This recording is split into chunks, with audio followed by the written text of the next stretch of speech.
چلو سب بات کا خلاصہ، ربیع الاول مہینہ سنیں گے، خلاصہ سنیں گے انشاءاللہ. میرے کو 10 منٹ اور دے دو، بس بات ختم کروں گا انشاءاللہ. لیکن خلاصۃ الخلاصہ، ایک کام کر لو، مصطفیٰ کا دامن ہمارے ہاتھ میں انشاءاللہ. کون کون تیار ہے ذرا ہاتھ اوپر کرو. ایک کام اونلی ون. میرے دوستو یہ کام کر لو. میں آپ کو اللہ کے گھر میں بیٹھ کر کہتا ہوں، اللہ ہدایت دے گا انشاءاللہ. اللہ موت کے وقت کلمہ بھی دے گا، بولو انشاءاللہ. اللہ جنت بھی دے گا انشاءاللہ. بلکہ میں تو کہتا ہوں اللہ دنیا بھی قدموں میں لائے گا، آخرت بھی قدموں میں لائے گا. کام یہ کرنا ہے کہ 5 وقت کی نماز، بولو 5 وقت کی. آپ کو صرف ایک جلدی جلدی بات بتا دو میرے دوستو.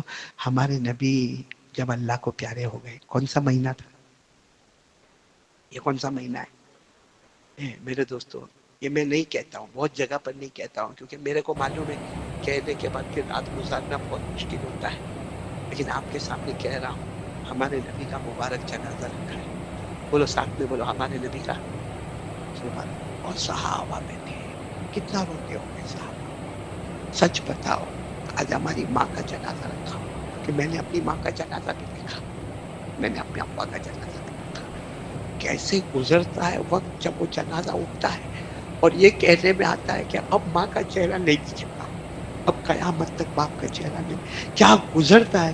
تو میرے دوستو ہمارے نبی، صحابہ جو تھے نا، وہ نبی کو ماں سے بھی زیادہ محبت کرتے تھے، ابا سے بھی زیادہ محبت، اپنے بچوں سے بھی زیادہ محبت کرتے تھے. وہ ہمارے نبی کا جنازہ مبارک رکھا ہوگا اور آپ کو معلوم ہے سارے صحابہ رو رہے. ایک صحابی اندر انٹر ہوئے، حضرت انس کہتے پوری مسجد میں رونے کی آواز بلند ہو گئی. ایک صحابی آئے، کون آئے معلوم؟ حضرت ابوبکر رضی اللہ تعالیٰ. کیونکہ سب کو معلوم تھا کہ ہماری محبت ایک پلے میں ہوگی، ابو بکر کی محبت ایک پلے میں ہوگی، وہ پلہ بھاری ہو جائے گا. اور حضرت ابو بکر کس طرح انٹر ہوئے ہوں گے، کیونکہ نبی کا جنازہ رکھا ہوا ہے. معلوم ہے حضرت ابو بکر آئے اور سیدھے جو کفن رکھا تھا نا، کفن مبارک، وہ حضرت ابو بکر نے ایسے ہٹایا. بولو ایسے. جیسے ہٹایا، حضرت ابو بکر نے ہمارے نبی کو چومنا شروع کیا. کبھی پیشانی چومے، کبھی نبی کا گال چومے، کبھی یہ گال چومے. اور حضرت ابو بکر رضی اللہ تعالیٰ عنہ نے پہلا جملہ فرمایا، طبت حینا وطبت میتا. حضرت ابو بکر نے فرمایا میرے نبی آپ ہمارے درمیان میں تھے تو بھی کتنے خوبصورت نظر آتے تھے، ابھی بھی آپ کتنے خوبصورت نظر آتے. یعنی آپ تھے ہمارے درمیان میں تو بھی خوبصورت، آپ ہمارے درمیان میں اب جا رہے ہیں تو بھی آپ خوبصورت. طبت حیا وطبت میتا. پھر حضرت ابو بکر نے پھر پیشانی کو چوما. کیا وہ وقت ہوگا، گال کو چوما اور کیا فرمایا معلوم؟ لولا ان موتک کان اختیارا منک لجدنا لموتک بالنفوس. کہا میرے نبی آپ اپنی مرضی سے گئے اور آپ کہہ کے گئے، آپ نے کچھ دن پہلے کہہ دیا تھا، آپ اپنی مرضی سے گئے. اگر اپنی مرضی سے نہ گئے ہوتے تو ابو بکر جان دے دیتے، مگر آپ کو جانے نہیں دیتا. پہلے ابو بکر کا جنازہ اٹھتا پھر آپ کا، لیکن آپ تو اپنی مرضی سے گئے. پھر حضرت ابو بکر نے کیا فرمایا؟ پھر چوما، گال کو چوما، چہرے پیشانی مبارک کو چوما. فرمایا لولا انک نہیتنا عن البکا لانفدنا علیک ماء الشؤون. کہا میرے نبی آپ نے رونے سے منع کیا ہے، بہت چلانے سے چیخنے سے منع کیا ہے. ہاں آنسو نکل جائے جو سب کے نکل رہے کوئی حرج نہیں، باقی چیخنا، چلانا، کپڑے پھاڑنا، نوحہ کرنا، اس سے آپ نے منع کیا. اگر منع نہ کیا ہو تو ہم اتنا چلاتے چیختے کہ آنکھ سے خون کے قطرے ٹپکنا شروع ہو جاتے. کتنے جملے ہو گئے، لیکن آخری جملہ جو حضرت ابو بکر نے فرمایا پورا مجمع دھاڑے مار کے رونے لگا. حضرت ابو بکر نے کیا فرمایا؟ کیا فرمایا؟ اذکرنا یا محمد عند ربک ولنکم من بالک. میرے دوستو کیا پیشانی کو چوما ہوگا. آخری جملہ حضرت ابو بکر نے فرمایا میرے نبی ہم کو بھول مت جانا، قیامت کے دن، قیامت کے دن امت کو بھول مت جانا. جیسے دنیا میں آپ نے دل میں سمایا تھا، قیامت میں بھی ہم کو اپنے دل میں سما لینا، ہم کو بھول مت جانا. اور پھر حضرت ابو بکر نے کیا فرمایا سننا، اتنا جملہ فرمایا، فرمایا قد حان وقت الظہر، ظہر کا وقت ہو گیا، اذان دو. حضرت بلال، بولو. حضرت بلال منع کرے میں اذان نہیں دوں گا، میں اذان نہیں دوں گا، میں اذان نہیں دوں گا. حضرت ابو بکر نے فرمایا بلال اذان نہیں دو گے نا، سنو اذان نہیں دو گے اور میں نماز نہیں پڑھاؤں گا یہ جو نبی ہے نا جن کا جنازہ مبارک رکھا ہے، کہ قیامت میں تم کو بھی معاف نہیں کریں گے، میرے کو بھی معاف نہیں کریں گے. بس اتنا کہا اور حضرت بلال نے اذان دینا شروع کر دیا کہ میرے نبی قیامت میں معاف نہیں کریں گے. اذان دینا. حضرت ابو بکر نے نماز پڑھائی. بولو حضرت ابو بکر کون سی نماز؟ ظہر. بولو کون سی نماز؟ ظہر کی نماز پڑھانے کے بعد حضرت ابو بکر رو رہے تھے. روتے روتے کہا الان رضی اللہ عنا، کہا اب مصطفیٰ بھی راضی، اللہ بھی ہم سے راضی ہو گیا. تو میں صرف ایک جملہ بتانا چاہتا ہوں. حضرت ابو بکر نے فرمایا اگر نماز نہیں پڑھیں گے یہ نبی قیامت میں بلال تم کو معاف، میرے کو معاف، ہم کو معاف کر دیں گے. ہم نماز چھوڑیں گے ہم کو معاف کر دیں گے. بلال کو معاف نہیں کریں گے، ابو بکر کو معاف نہیں کریں گے، اور ہم آرام سے فجر کی نماز چھوڑیں. یہاں بیٹھے 15 دن ہو گئے، ربیع الاول مہینہ اور فجر کی نماز نہیں پڑھتا. اللہ معاف کر دیں گے. میرے دوستو مت پریشان کرو، مت پریشان کرو. اس نماز نہ پڑھنے کی وجہ سے آج امت میں بربادی آ گئی، امت میں تباہی آ گئی. ہمارے بچے آؤٹ آف کنٹرول ہو گئے، ہمارا پورا گھر پریشان، ہم قرضے میں ڈوب گئے. ہمارے پاس روزی نہیں ہے میرے دوستو، صرف اس کی وجہ یہ کہ ہمارے پاس نماز نہیں ہے. ایک بار نماز آ جائے گی 5 وقت کی، اللہ کہتے روزی کی فکر مت کرنا، روزی ہم تیرے دروازے پر پہنچا دیں گے. تو چلو بھائی سب لوگ تیار ہیں انشاءاللہ؟ بولو پڑھیں گے نا، نماز پڑھیں گے انشاءاللہ. اللہ ہم سب کو عمل کی توفیق عطا فرمائے، آمین یا رب العالمین. وآخر دعوانا الحمدللہ رب العالمین. بھائی ہمارے امام صاحب مولانا کیا نام آپ کا؟ مولانا حسین آیا نام، اب عمر ہو گئی میری. باقی مولانا حسین بلیشر والے ہمارے ساتھ ایک لمبے زمانے تک رہے، ہمارا اٹھنا بیٹھنا سب ساتھ میں رہا. تو تم بھی گھر میں کھانا پکتا ہے تمہارے؟ مولانا حسین صاحب اللہ ان کو اچھا رکھے. ہمارے سلیم بھائی، یہ سلیم بھائی، مولانا ایوب صاحب آئے، اور بھی یہاں بہت سارے علماء کرام ہیں، اور ہماری خواتین ہیں، مائیں بہنیں بیٹیاں. اللہ سب کو اچھا رکھے، تمام مسلیان کو اللہ قبول فرمائے. بلکہ یہاں چھوٹے چھوٹے بچے بیٹھے ہیں نا، بڑی خوشی ہوتی ہے جب بچوں کو میں دیکھتا ہوں بیان میں، اتنی خوشی ہوتی ہے. حالانکہ کبھی کبھی بچوں کو دیکھ کے مولانا حسین ٹینشن بھی آتا ہے. کیا ٹینشن آتا ہے معلوم؟ سگنل باکس، یہ بچہ یوں کرے مطلب مولانا. لیکن یہاں کے بچوں کو میں نے دیکھا سب جاگ رہے اور برابر سن بھی رہے. اللہ ان کو حافظ کامل بنائے، اللہ ان کو عالم بعمل بنائے، اللہ ان کو دین کا داعی بنائے، دین دنیا دونوں علوم سے اللہ مالا مال فرمائے. اور جہاں ماں بہنیں بیٹھی ہوگی وہاں چھوٹی چھوٹی بچیاں بیٹھی ہوگی، اللہ ان سب کو عفیفہ تقیہ نقیہ زکیہ بنائے. میں کارڈ لے کر آیا ہوں، یہ کارڈ بہت اچھا ہے، ویسا آپ کو تو معلوم ہوگا یہ کارڈ، لیکن یہ کارڈ کا کمال کیا ہے معلوم ہے؟ کہ یہ ایک درود ایسا ہے، آپ درود تو بہت دیکھو گے، 100 سے زیادہ درود پاک آپ نے دیکھا ہوگا، لیکن یہ ایک درود ایسا ہے کہ آدمی ایک مرتبہ پڑھتا ہے. کتنی مرتبہ؟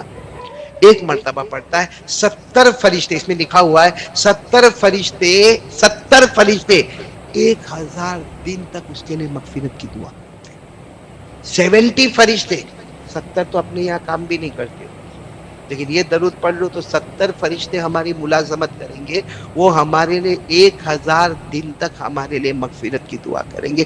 درود بہت پیارا ہے. یہ درود ہے جزا اللہ عنا محمد صلی اللہ علیہ وسلم ما ہوا اہلو. بہت مختصر درود ہے، پڑھنے میں بہت چھوٹا ہے لیکن عمل میں بہت بڑا ہے. یہ کارڈ میں لے کر آؤ، انشاءاللہ سب کو تقسیم ہوگا. کن کو دیا ہے؟ سلیم بھائی کو دیا ہے، عبداللہ بھائی بہت گھما کارڈ بھائی ماشاءاللہ. عبداللہ بھائی کے پاس وہ کارڈ ہے ماشاءاللہ. اللہ تبارک و تعالی یہ کارڈ آپ لے کے جائیں، ہماری ماں بہنوں کو بھی دے، اور گھر گھر میں اس کو پڑھے، اپنی الماری میں جا کے رکھے نہیں بلکہ اس کو پڑھنے کی عادت ڈالے. اللہ ہم سب کو عمل کی توفیق عطا فرمائے. پھر میں ایک مرتبہ تمام کا شکریہ ادا کروں گا. آمین یا رب العالمین. وآخر دعوانا ان الحمدللہ رب العالمین. اب میں چاہتا ہوں کہ لائٹ تھوڑی دیر کے لیے بند کر دے، ہم لوگ اللہ کا ذکر بھی کریں گے، ربیع الاول مہینہ ہے، درود بھی پڑھیں گے، دعا بھی کریں گے. ارے آپ لوگ ناراض تو نہیں نا میرے سے؟ میں نے زور سے بولو نا، اب تو بولو نا، ناراض تو نہیں نا؟ نہیں ہوں گے تو کیا کرو گے؟ کچھ بھی نہیں کرنا. تو ایک کام کرنا، جاتے جاتے سب ملاقات کریں گے انشاءاللہ.